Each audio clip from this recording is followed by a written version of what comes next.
On va tenter d'analyser l'univers boursier des technos. On reçoit Carl Simard, il est gestionnaire et président de Médici. Merci beaucoup d'être là, M. Simard. Bonsoir, madame. Ça grimpe en bourse, le secteur des technos. Qu'est-ce qui explique ça? C'est que les entreprises que vous avez mentionnées, les Facebook de ce monde, les Google de ce monde, les Apple de ce monde, sont des entreprises qui sont extrêmement rentables. Alors, nous ne sommes pas comme dans l'an 2000, là, dans une bulle d'entreprises qui n'avaient pas de fondamentaux pour soutenir leurs évaluations luxueuses. Alors, ces entreprises également ont connu de fortes croissance là, au cours des dernières années, lorsqu'on parle de Facebook, qui a plus de 2 millions d'abonnés et qui a su monétiser... 2 milliards, maintenant. 2 milliards, oui. excusez-moi, non 2 millions, oui, effectivement, qui a su monétiser très bien son modèle d'affaires. Alors, ce sont des entreprises qui sont profitables avec des très hauts taux de croissance. Mais quand on pense à Facebook, c'est quand même incroyable. C'est presque 500 milliards de dollars de capitalisation boursière. On se dit, oui, mais cette entreprise ne produit rien. C'est un réseau social. Il ne génère que de la publicité. Est-ce que c'est justifié, 500 milliards de dollars? Oui et non. Si vous me demandez d'abord comment ils font leur argent, c'est en vendant de la publicité. Ils en vendent beaucoup, beaucoup. C'est un joueur dominant avec Google dans la vente de la publicité aujourd'hui. À tous les deux, ils détiennent probablement 70 à 75 de la publicité en ligne. Alors, ils en vendent beaucoup, ils font beaucoup de profits avec cette publicité.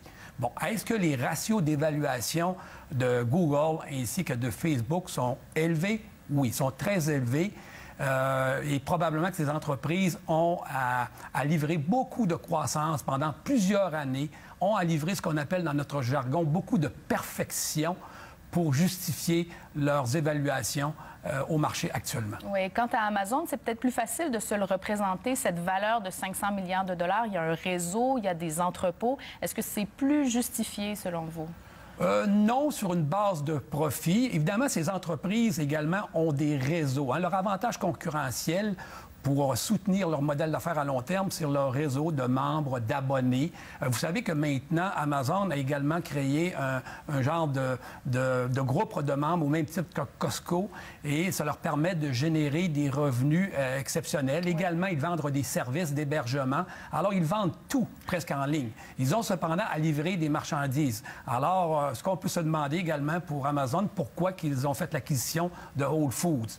C'est qu'il peut représenter une diversification, à la limite un éparpillement, ce sera à voir. Oui. Vous avez mentionné il y a un instant la bulle du tournant des années 2000. On va vous présenter un graphique qui répertorie la progression du Nasdaq. Bon, vous voyez là, mars 2000, l'indice Nasdaq autour des 5000 points. Évidemment, ça a reculé de façon importante et aujourd'hui, on a nettement retrouvé ce niveau-là, même forte progression. En fait, on le voit là, dans les derniers mois, ça grimpe sans cesse. Est-ce qu'on est dans une bulle? Vous avez évoqué le fait qu'on a des valorisations plus sérieuses, mais est-ce qu'il y a de la spéculation tout de même depuis quelques mois, quelques années? Est-ce que le marché est dans une bulle? Je ne crois pas. Est-ce que le marché est complaisant envers la majorité des entreprises? Je dirais que probablement que oui. Parce que le marché ne discrimine pas suffisamment la profitabilité des entreprises et leur potentiel de croissance. Mais si nous revenons aux entreprises qui font l'objet de notre entrevue, ce sont des entreprises qui peuvent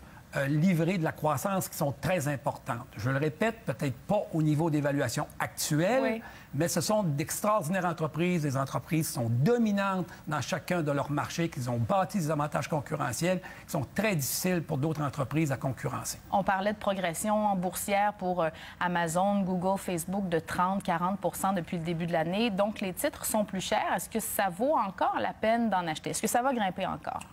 Nous, en tant qu'investisseurs fondamentaux, nous trouvons actuellement que leurs évaluations sont trop élevées pour pouvoir investir dans ces entreprises. Nous les surveillons cependant avec soin pour pouvoir investir dedans lorsque le ratio d'évaluation va être un peu plus raisonnable. Mais aussi, je dois dire qu'à titre d'investisseurs fondamentaux, on a souvent une tendance à sous-évaluer le potentiel de croissance d'entreprises exemplaires telles que celle-ci. Oui, Warren Buffett a dit d'ailleurs être passé à côté d'Amazon. Alors, vous n'êtes pas les seuls on n'est pas les seuls à ne pas l'avoir vu.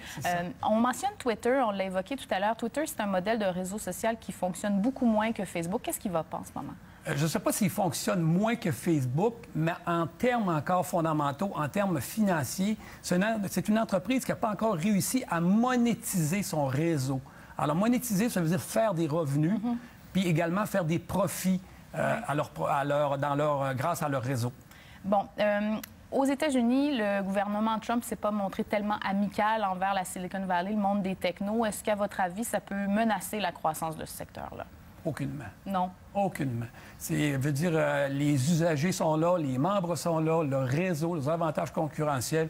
Je ne crois pas que la politique, d'une façon ou d'une autre, n'est jamais un bon compagnon des affaires. Donc, si je vous entends bien, vous êtes en train de me dire que la progression qu'on a dans le monde des technos, elle devrait se poursuivre dans les mois à venir, là. Vous semblez assez optimiste. Ah oui, définitivement.